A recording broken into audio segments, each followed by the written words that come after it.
Back to the Pretty Awkward Entrepreneur, our couples conversation segment. Today we have the amazing couple, Kelsea and Eric Koenreich. How did I do? Did I get it? You got it. Yay! I was so nervous about that. So excited to have you guys on here to share your journey with entrepreneurship, with marriage, with balancing, juggling it all, and on top of that, having 3 young children. So welcome to the podcast, you guys. So happy to have you here. Thanks for having us. We're excited. Yeah, me too. Me too. So we like to start out, of course, as most podcasts, is just for the audience to hear a little bit about your story. And you guys can, each take it individually and maybe in there throw in how you met and how long you've been married, stuff like that. But we'd love to hear each of your individual stories with entrepreneurship. Yeah, you go first. Well, I'd love to tell you a success story, but instead I'm going to tell you a couple failure stories. Perfect. My first venture into entrepreneurship was, like many people, a passion project.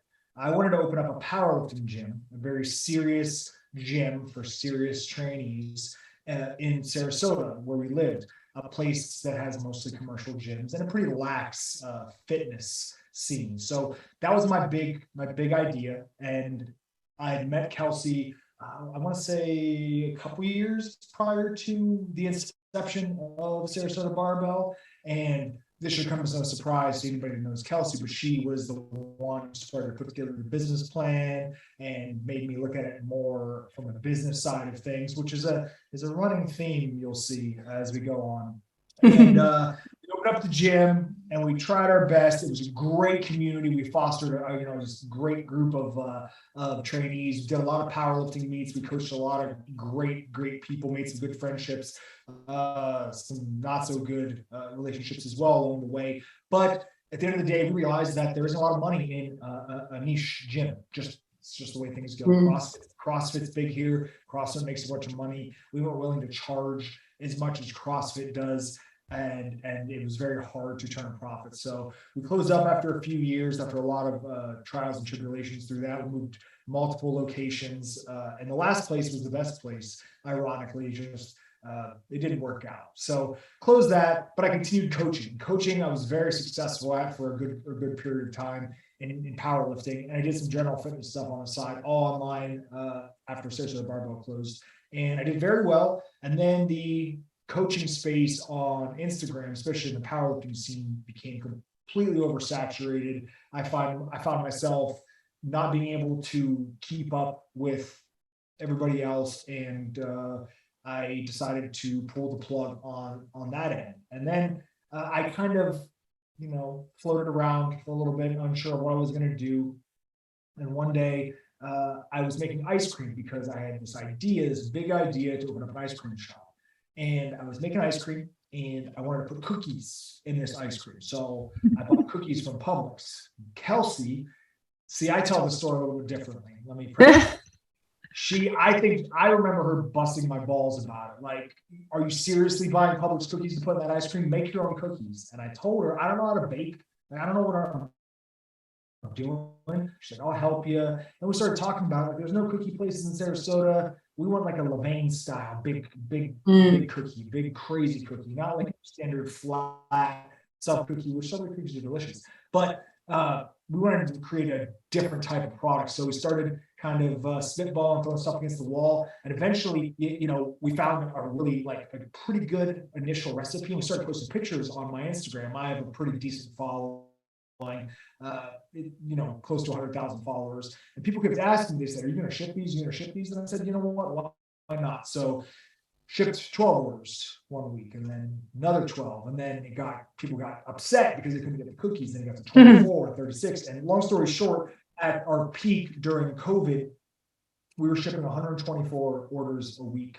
Wow. Just doing crazy business, and it was a full-time job for me. And it was done. It went so well that I was able to save up enough money to open up a brick and mortar. Which I have a lot of feelings about this because we just finished the lease on it, but the timing couldn't have been worse.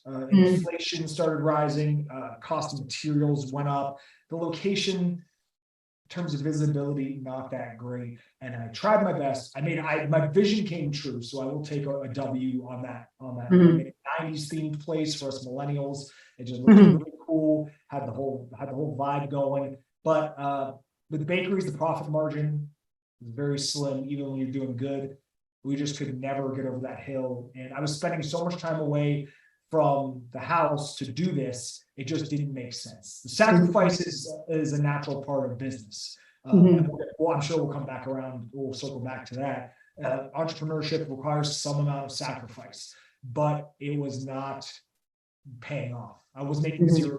I was making negative money. You were having to pay to keep the place. So I just decided to pull the plug, and now I have gone full circle back to coaching, except now instead of powerlifting, I'm coaching dads like myself who are short on time, but still have fitness goals they want to achieve. And it is a more practical approach to fitness. I don't want people tracking their macros with an app on their phone. I don't want people weighing their food. You're not going to weigh your food. You're going to learn how to eat like a regular human being that takes care of themselves. So I find that I have an edge there, because a lot of coaches, no offense to any fitness coaches out there, but a lot of these guys are just genetically gifted and they live this lifestyle. And that's why they look amazing, but they look that way because that's their job. My job is to look great. My job is number one job above all else is to be a good dad and good husband. So my training facilitates that, and I want to train other dads in the same way. So that's my journey. Hers is a lot shorter. I love that. Mike's ears perked up because he's done or tried the macro thing, and I'm like, yeah. I understand that. I've gotten into the conversation a bunch. I've been honest. I was like, I don't want to do this. I don't want to do it this way. I want to intuitively eat. I want to figure out how to eat better and not, and all that. And I understand a lot of it. I know that most of the people, like, you have to track for a little bit. You have to get an understanding about what you're putting in your body. And I get that. And I actually have a whiteboard with my macros, and it's not accurate really ever. And it's sitting there, and I have my scale, and I'm like, it's there. I get it. It's hard. Seems very in line with what he needs. So I love it. I think it's genius that you're also niching down to dads. That's your life. That's what you know. And that's what you can really help. So I love that. That's awesome. That's what, sorry, Mike, what were you going to say? No, that's what I was going to say. I mean, it's a really beautiful story about pivoting and just changing. I mean, that's what business is. And that's the best. I think one of our coaches said, like, it's only failure if you stop. And it's like, you switch and you change and you figured out your niche and what you want to do. And it's a really great story. Yeah, you're a true entrepreneur. Like, that's what I heard through all that. I'm like, you didn't give up. You tried. You went with what's working, and you pivoted. And that was I didn't know that. So that's awesome. I loved hearing that story. That was amazing.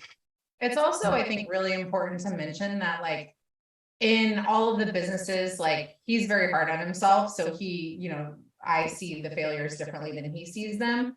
A lot of it was honestly by choice, because of what our priorities are. Could we have kept the cookie shop going? Absolutely. But honestly, the reason why we pulled the plug at the end of the day was because of the stress that it was causing on our family. And one of the most important things for us is our quality of life. And, like, Meg, that you and I have talked about this. I think that's a huge measurement of your success. And so it's like, for us, there's no amount of money that would make us sacrifice more time away from each other, or the time that we get with each other, to be, like, zoned out and not want to be around each other because of the stress levels. So in each of the circumstances, actually, with coaching, with the gym, and with the cookie shop, there was an overlap of what's this causing for our family, and what do we actually need right now that's going to be better for the long term.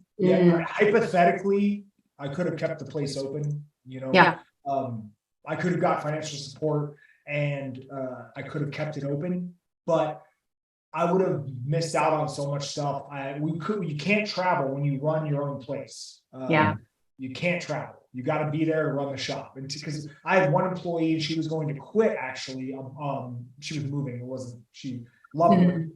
I wasn't a mean boss or anything, but she was going back to school. So I was going to be running the ship by myself. Yeah. And I started weighing that out, and I wanted to be optimistic. I want to say, if I just keep, put my head down, keep working, maybe in a year or two, the inflation starts to go down, word gets out. And I truly believe that we would have eventually gotten a following big enough that maybe we could break even, or maybe make a little bit of money. But like Kelsey said, you have to weigh things out. Is the sacrifice worth it? At what cost? I wouldn't have gotten to see my baby's first steps. I wouldn't see that. I wouldn't get to see her say words that she never said before. Like when she starts talking, things I would miss. And it was She's just, also obsessed with him, our Yeah. youngest. Like, yeah. Oh, And I wouldn't get to spend daddy's girl. I wouldn't get to spend as much time with the other two kids or my wife Yeah. with that job. And it was, it's just, you gotta pick, Yeah. pick at this point. And that's a hard decision to make, whether you choose your passion project or your family, is weird as that sounds. But when you put 3 years into something, you want to see it succeed, but at the end of the day, my family means more to me than anything. Yeah. You need, I mean, we went through that was 20. That sounds a lot like 2019. I mean, you need to prioritize if you need to make a choice, and your priority is your marriage and your family, then that's what your choice is. And if you would have asked me 3 or 4 years ago, I think I would have said the opposite of what I say now. I was all money, it was all business, and that was the priority. And you just do it at all costs and you make it work. And again, you just have to be able to communicate that and what each person wants. Yeah. And you want inside your marriage. So. And that's one reason I'm excited to hear your well, for everyone to hear your story, Kelsey. But one reason I wanted you guys on specifically is Kelsey and I have talked privately about this a lot. Like, the industry that we're in the coaching world is very driven by income. How much are you making? How much more can you make? Who makes the most? And we both are like, we don't want to buy into that anymore, because that doesn't equal happiness. And I love how you said it perfectly. So I'm going to let you say it, but basically how that is the key indicator of success. So I want you to take it away and share your story, but definitely add that in, because I love how you put that. Yeah. It's your quality of life. Quality of life is your biggest measurement of success. Like, how are you actually living? How do you feel when you wake up in the morning? Like, there are so many people that, especially in entrepreneurship, that it's just, you're basically working for somebody else because you just show up to check the boxes. And the whole point of entrepreneurship is to have freedom and happiness and joy. And people forget that because they get so lost in the sauce, especially in the day and age that we're in with social media and everything that we see. And I got lost in it at one point too, to where it's just like, yes, this X amount of dollars per month and per year. And it's very appealing because it's like, oh, that's so cool. But like, okay, you're making multi-million dollars, but you work 90 hours a week. You lost your relationship. You don't spend any time with your kids, whatever it is. That's never something that was appealing to me. And my story, very similarly to Eric's, it was born in the fitness industry after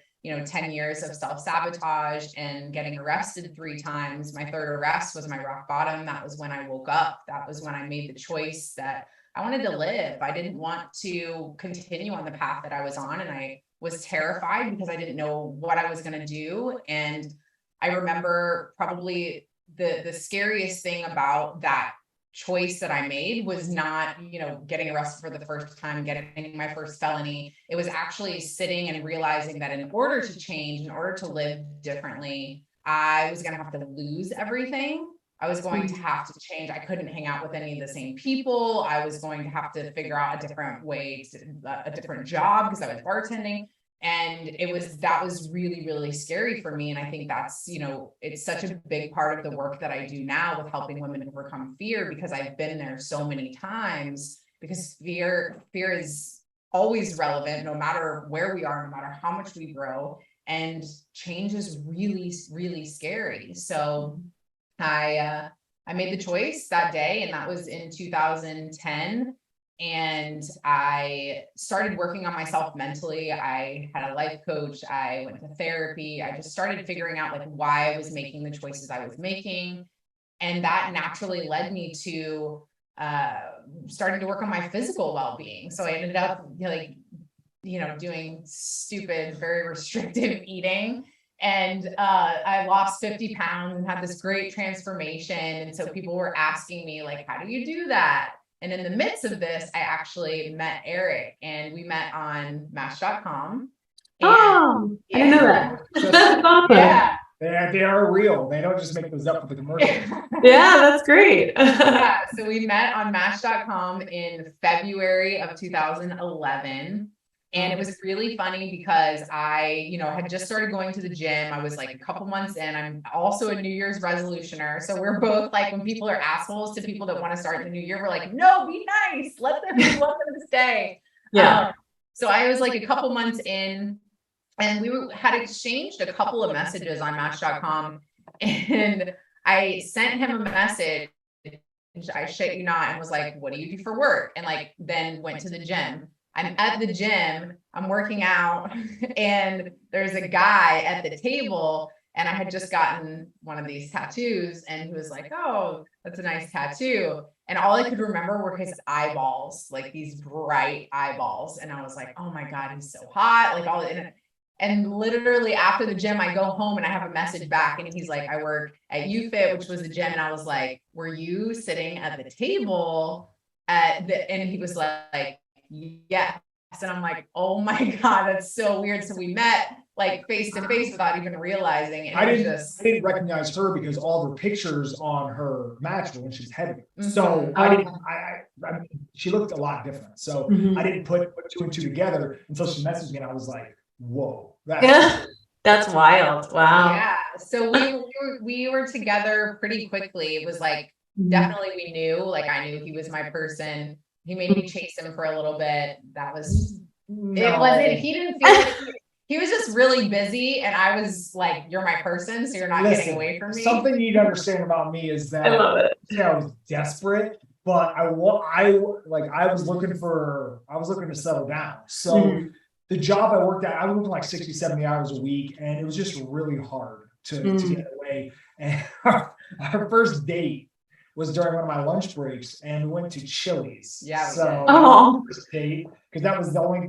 it was by her house. She couldn't drive, I didn't have a license because I had a DUI. That was my arrest. Yeah. So we made it work, and it didn't matter because, here we are. So wow. She didn't need to be wined and dined. Yeah. To be impressed. So the overlap was like, I was getting into fitness, and then I met him, and he kind of pushed me because there were so many people asking about like my journey. And that's when I started coaching online, because I had gotten my personal training certification. I was working at the gym and just had all these inquiries from people. So that's when I started my first online business in 2011 or 2012. And that was Team Pro Science. And that grew just like, I did figure competitions. I was also competing in powerlifting. So I was like one of the first women, like hybrid athletes, which was really cool. There was a weekend that I did a powerlifting meet and a figure show in the same weekend, which was nuts. Wow. But so cool.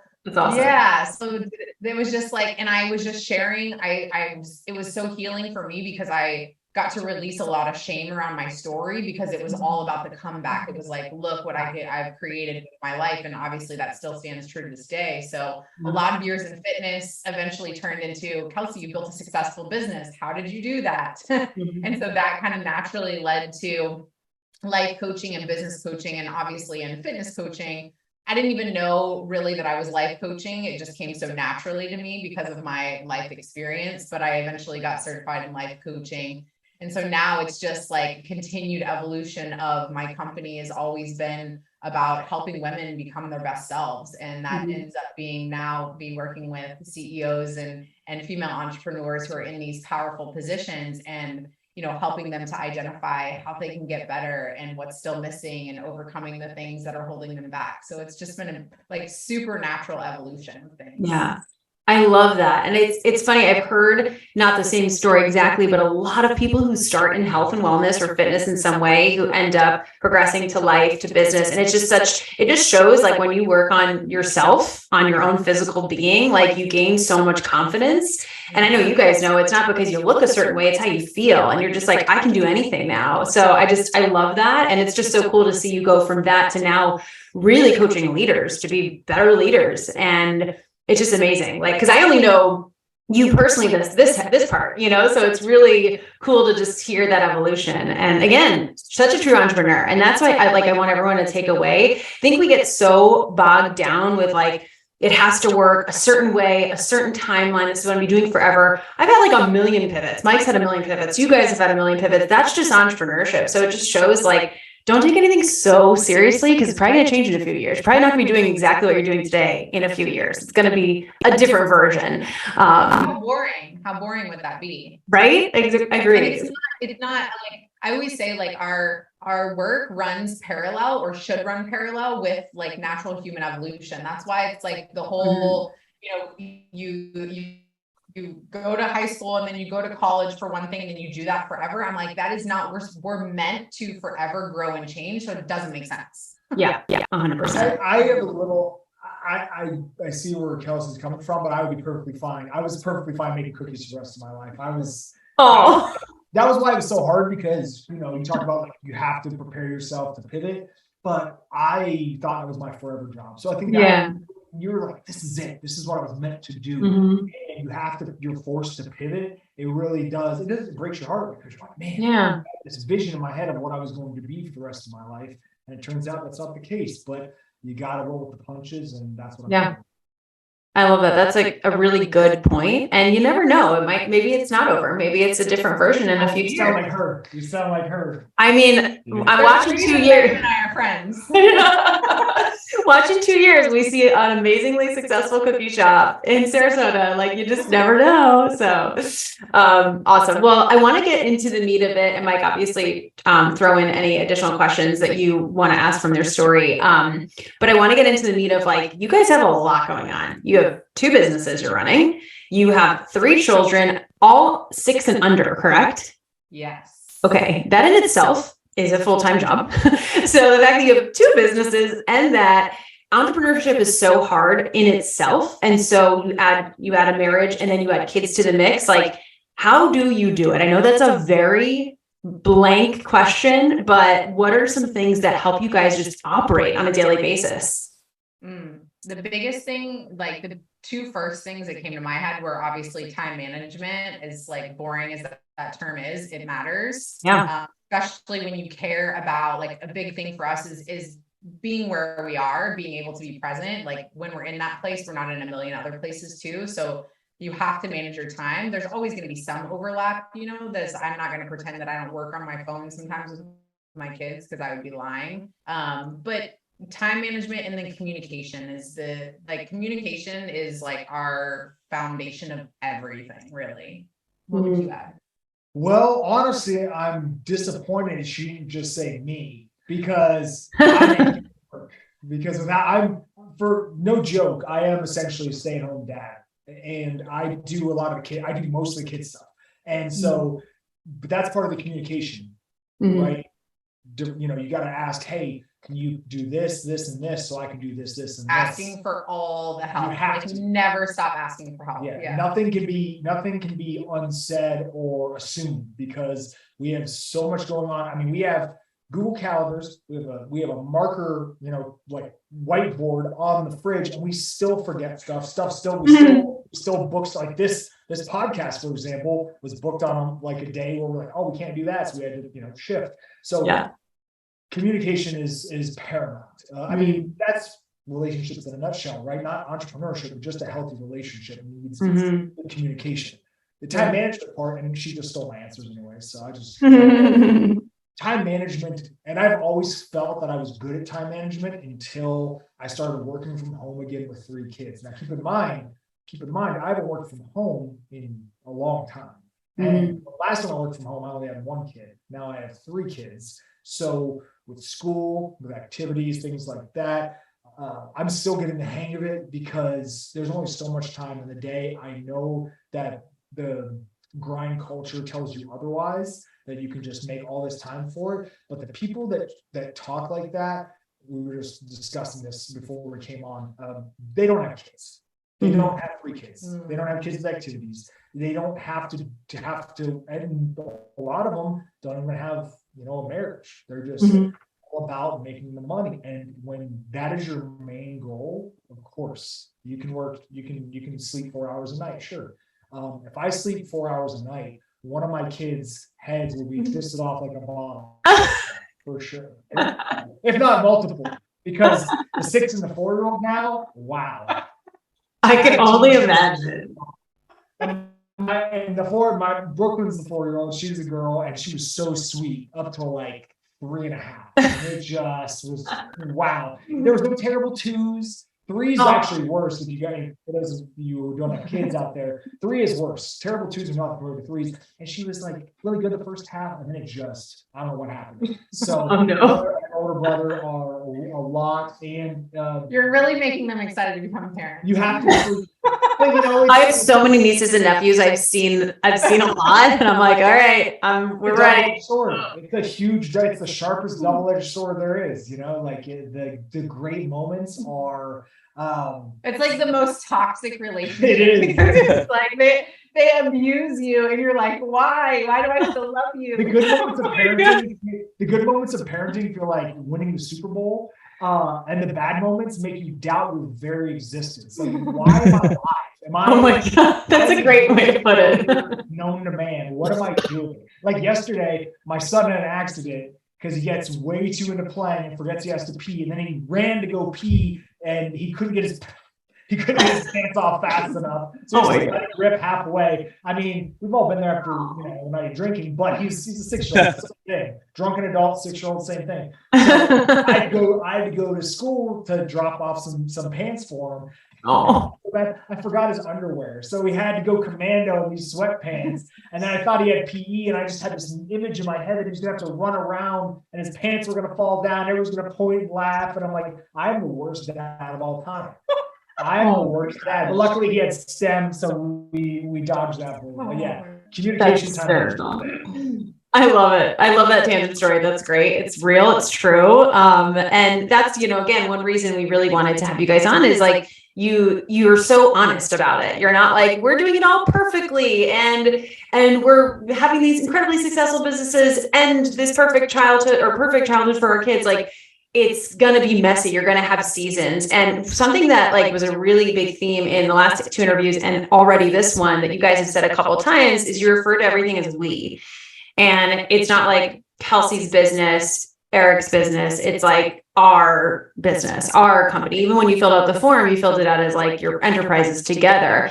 And so I know that's something that Mike and I have really dove into when we got back together and started rebuilding our marriage was like operating more as a team and a unit. And like in busier seasons for Kelsey, Eric, you stepping up and helping out more with the kids when that has to happen. And maybe there will be a flip-flop in the future. So I'm wondering, were there any sticky, I'm sure there were many, but were there any sticky moments or moments of lack of communication that kind of led you guys to have these strict boundaries that you have now? I'll let her speak first. Yeah.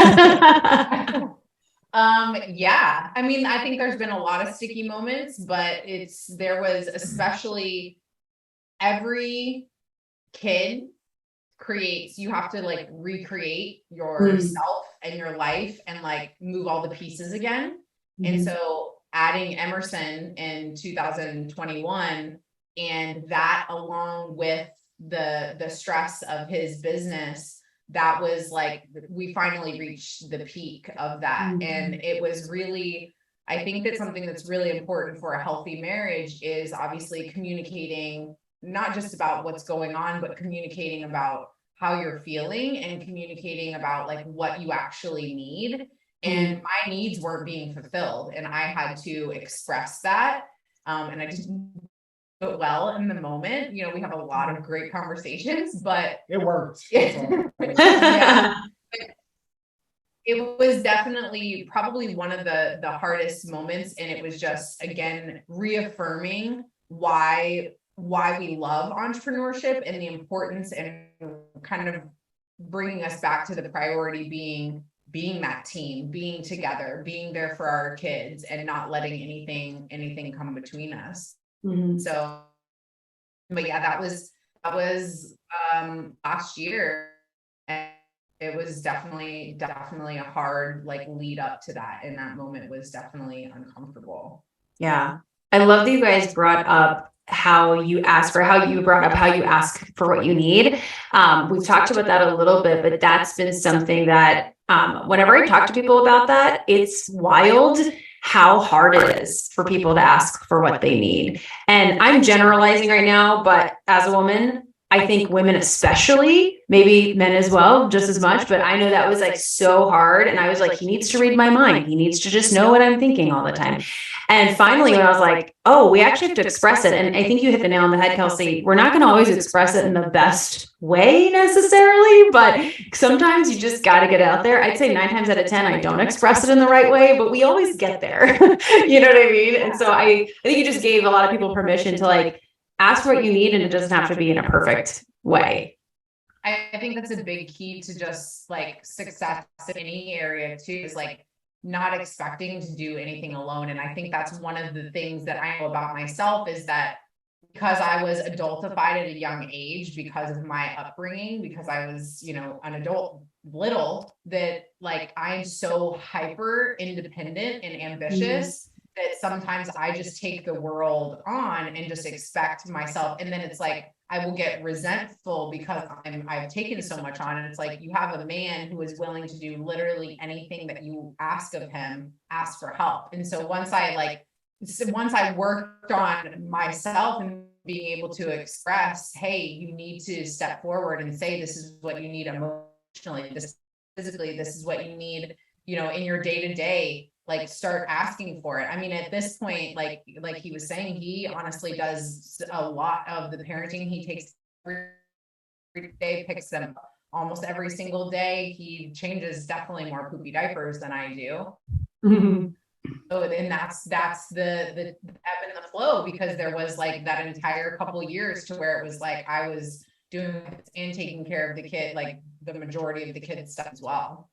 I cook too, so let you know that. And I do the dishes. I take the trash out. He's not lying. He's not lying. I so don't want anybody to think I don't do all that stuff, because I do. No, I love that. I think there are some men out there that got caught up in the gender roles, and they look at it as almost like a embarrassment. But to me, it is a source of pride, an immense sort of pride to be a caregiver in that way, especially when you have a conscience like mine that's very guilty and very overpowering. And when you cannot provide financially, you have to provide in other ways. And I try to go above and beyond for that very reason. Yeah. I mean, I think that goes a lot into just as you talked about, just being a team. I mean, I do the dishes. I take a lot of pride that I am significantly better at doing the dishes than Megan. She always yells at me when I do them because I don't do them correctly, apparently. She just is. I don't know. She's not very good at loading the dishwasher. I mean, I don't know how else. I feel like you, Mike, you and I are very similar. I'm like, oh my God, just like, did you ever play Tetris? Don't critique me. I'm doing it. Just be happy that I'm doing it. I guess similarly, if it gets done, it gets done, and that's okay. They're gonna get washed. Don't worry. Yeah. But yeah, it's something that Mike and I had to we had to really sit down and go, okay, for the goals that we have as a family, like what needs to get done, what can I devote time to, what can he devote time to? And that's something he's like, that's what I'm going to do. I'm going to pick that up. He takes everything with our dog, everything with the house, all the scheduling, like all of that. Like we wouldn't have a home.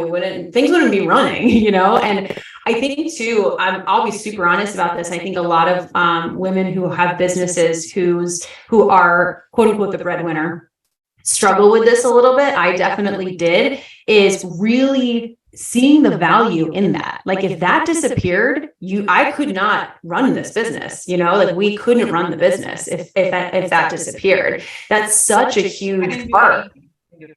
Yeah, exactly. And it's like, I know back in the day, again, it was so tunnel vision, money, that there was like resentment sometimes when his business didn't do as well or was costing money, or it did do well, but there were like lack of communication and stuff. And it was all around money. And finally, when we were like, there's so much more to building a life than how much money you're making. And let's really look and divvy up this and value that just as much, if not more, than the income. And it's just been like such a 180 for us in that sense.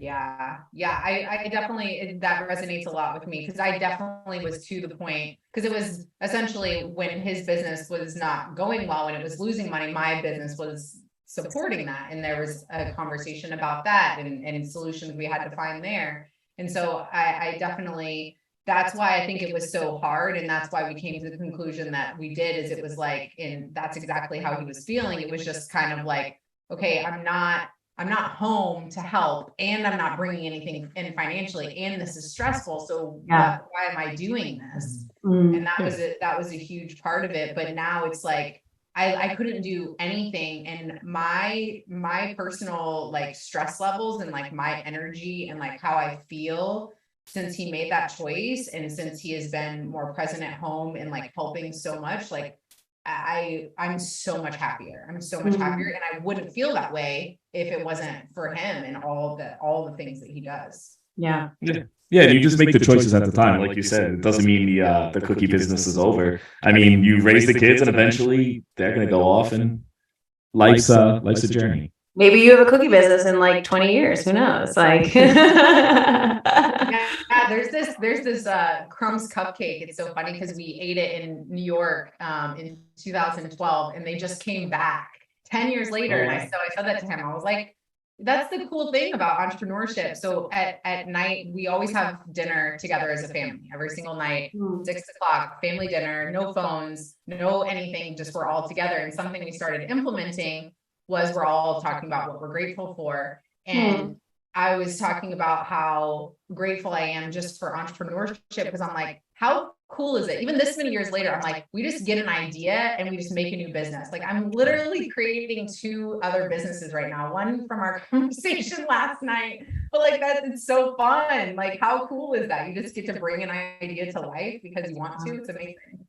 I love that. And you guys have to have, you both have to have that. It's not that you have to have the same creative zones, but have to have that dream together, right? Like if you just had that, Kelsey or Eric just had that, you wouldn't be able to be that team, right? If one was like very risk averse and the other was like, let's take all the risks. Sometimes that's a good balance, but you both are dreamers together, which I think is so important. It's like shared vision at the end of the day, and what are the different ways we can get there? And it's just so fun to have a partner who's like, let's do it. Like, let's figure it out. You know, that's the exciting piece of being in business and being an entrepreneur together. So I love it. Especially in entrepreneurship, because there are so many ups and downs, and it's amazing because it's like, it's always been like a push and a pull, to where it's like, he supports me when I need him. He's like he has this amazing creative brain. So he gets like all these incredible ideas. And then I'm able to support him like in the strategic front, like the things that aren't his zone of genius. And so it's just like,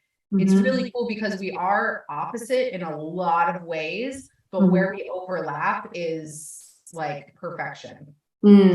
I love that. I think that's why it works so well. You know, you guys can support each other in those ways. You kind of mentioned it with the dinners, which I love. Are there any like tools or rituals or things you do on a weekly, monthly, yearly, whatever basis it is, to keep everything going, to keep your business separate from your personal, but also have them all running simultaneously? Any like tools or things that you could recommend to people to start implementing? I think it really comes down to making time for things that aren't business related. I mean, we always try, especially on the weekends, to do stuff with the kids, whether it's playing outside with them, going on walks. We go on walks every Sunday as a family, or just, scheduling activities just outside of the house, because it can be overwhelming, when you're just constantly doing business stuff and you start to being present. It's hard to be present when you're always thinking about business. So it's nice to just get out with some fresh air sometimes with your family, clear the air, clear your head, and just enjoy. Well, sometimes it's enjoyable. Sometimes a stroller. You're still with 3 kids. Sometimes a stroller without the baby in it gets pushed into a lake by. Oh no. Sometimes that happens. So it's always an adventure, but it's really nice to get out and just be a family and not be entrepreneurs for just a little bit. Yeah. Just setting certain things. It's all about intention, I think. Having an intention for, this is what we're here for. This is what we're doing. Times where we put our phone away, times where we even going up and sitting in we have a 2-story house, and we have a playroom upstairs, and like going and sitting in there, like as a family.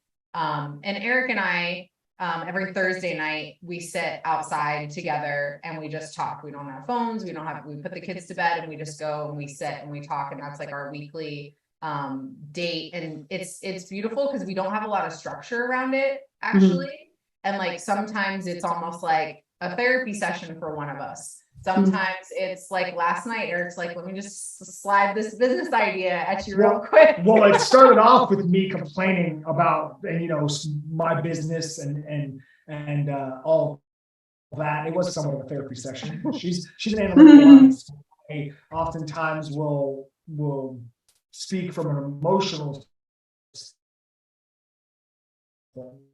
and then she will speak from a statistical standpoint. She has a little woo stuff in there, a little spiritual, gotta be optimistic, all that stuff. But she bounces me out because I can get real down on myself. She's like, you gotta keep going, keep doing this. And then my edible started to hit, and I was like, hey, I was thinking about this like 14 seconds ago. What do you think about this?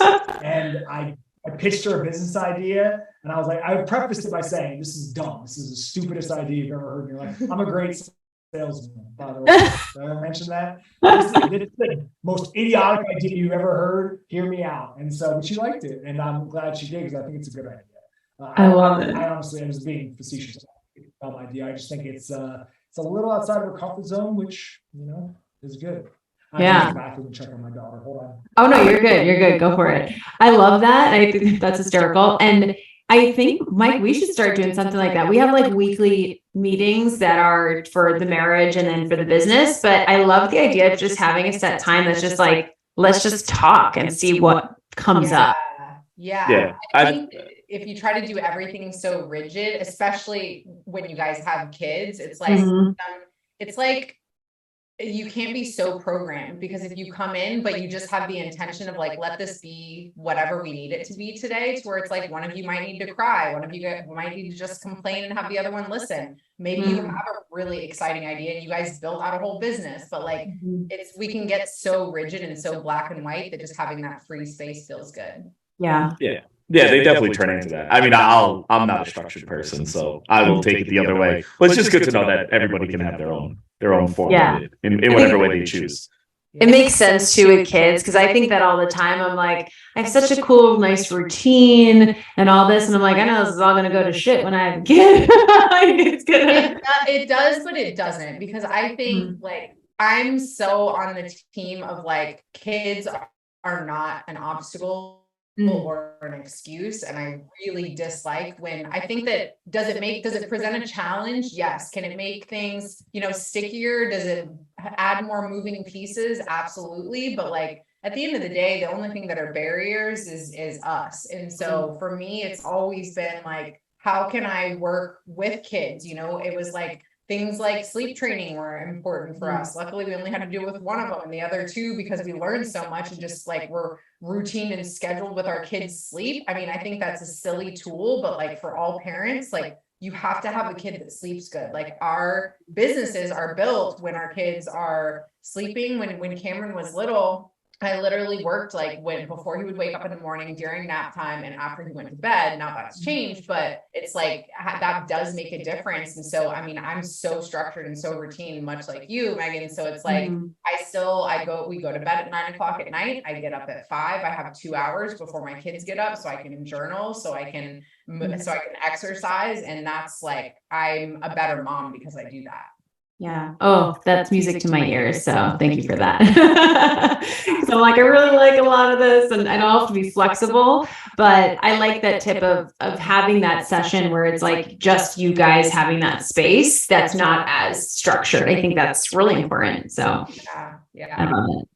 And I'm wondering if there was any, like, just as Eric's coming back too, but if there's anything that you wish you knew when you guys went into entrepreneurship that you didn't know. You have an answer for this one? Yeah, how to create a successful business. I would have loved to know that. How to do it. Honestly, I went in when we started Search for the Barbell. I had no idea what I was doing, and she didn't either. So we kind of learned as we went.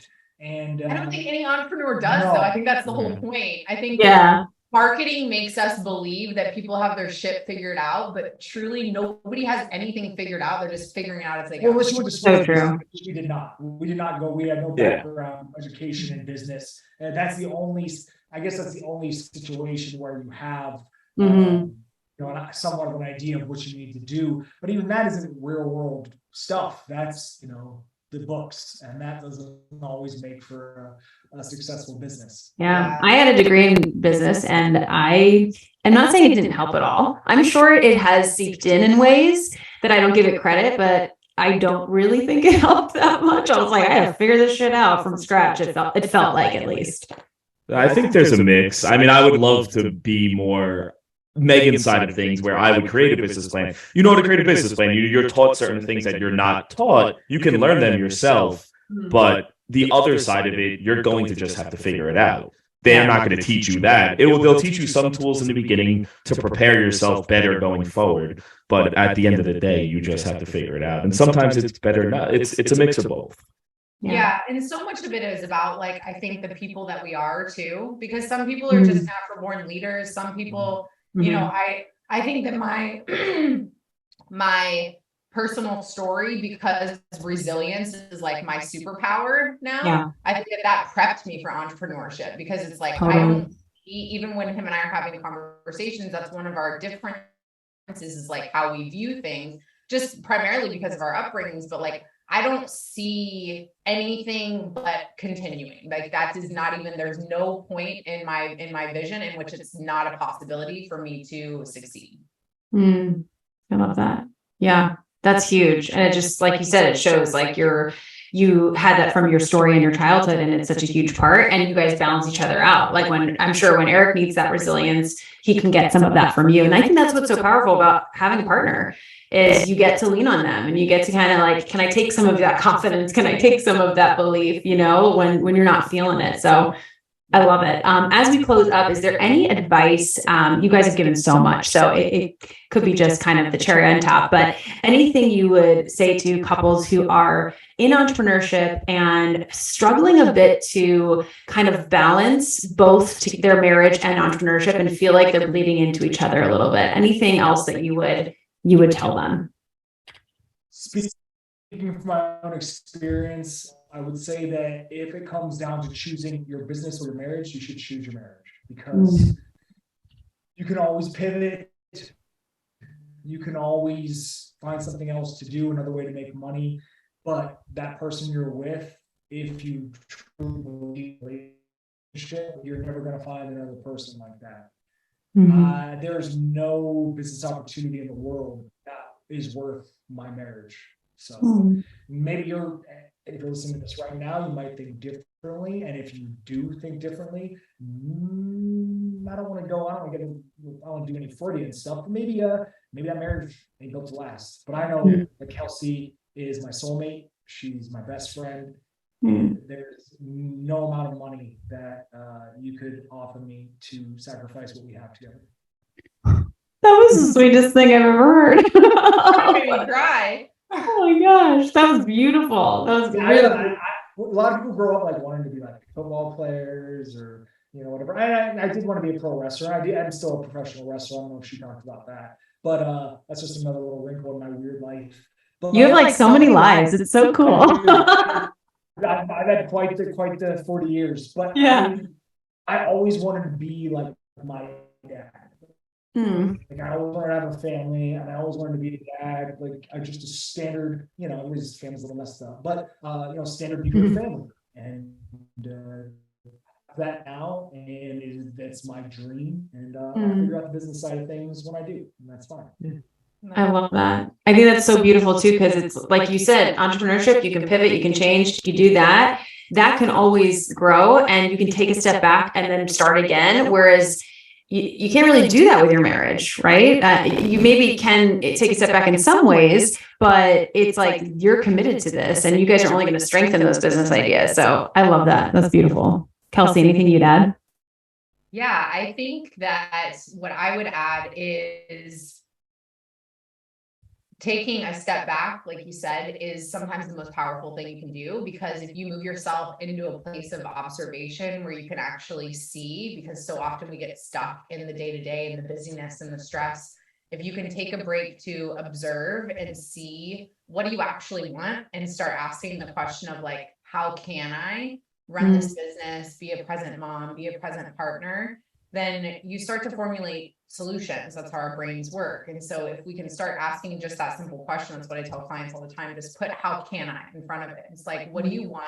Put how can I in front of that, and then start formulating solutions. A lot of times that we, especially in entrepreneurship, it's like, I need to get all these things done. What if you extend your timeline? What if it takes you 5 years to hit that goal instead of 2, but you have a happy marriage? Like all of these things where you can really just, I really encourage people to make sure that you have time where you're zooming out and observing like what is actually going on. Does it feel good? And are you balancing things well? Are you living in alignment with your values? Are you showing up for yourself and taking care of you so that you can pour into all the things that you want to pour into? That's so beautifully put. And I just love the perspective of, if it took 5 versus 2, would you say it's a failure? Would you say it didn't work? It's like, no, you prioritize what mattered most and you extended the timeline, because where are these timelines coming from anyway? It's probably something you heard on the internet that someone did who doesn't have kids or isn't married. Or where are the timelines coming from, Megan? Where are the timelines coming from? Okay, I've gotten so much better at it. So much better. And this is something that I used to like really struggle with. And like the last 2 years, I had to go, okay, this timeline is changing. The income goal timeline is changing. And it's kind of funny because now our dreams are so much bigger than I ever had. But my timeline is longer now because, like you guys said, me and Mike's relationship is number one. Building a family is number one. And then the business is going to support that in beautiful ways, you know? But I had to really work on the timeline thing a lot. It's hard because there's a lot of pressure. And that's what I always tell people. So much of our overwhelm as business owners comes from pressure. Yeah. If you can identify what is actual pressure from something external, and then what is actual pressure that you're putting on yourself, that makes a huge difference, because at the end of the day, it's like that's wonderful that you reach that so quickly, but like you don't get extra gold stars for being faster and making money faster. What you do get is usually more self-sacrifice and losing things that you love. Yeah. Oh, I love that. I mean, I'm 40 years old, so I'll be 41 in March, and there's a lot of that, and it's all internal. That voice that says you're 40, you don't really have, like, you know, because I had to start Tired Dad Fitness Club, my coaching business, from scratch, from the bottom, still in its infancy, you know, and there's a lot of pressure I put on myself to perform on a financial level, because I feel like I need to, because I'm 40. It's such an arbitrary thing. There's no timeline. There's no age where you're supposed to be successful. The fact of the matter is, I still show up every day for my kids and for my family, because I have faith. Well, she has faith. Some days I have faith, some days I don't, that I will reach a level of success where I can provide financially. And that's why I keep showing up, no matter what kind of troll on the internet decides to, you know, try to knock you down, cut you down to size. So it's really, there is no timeline.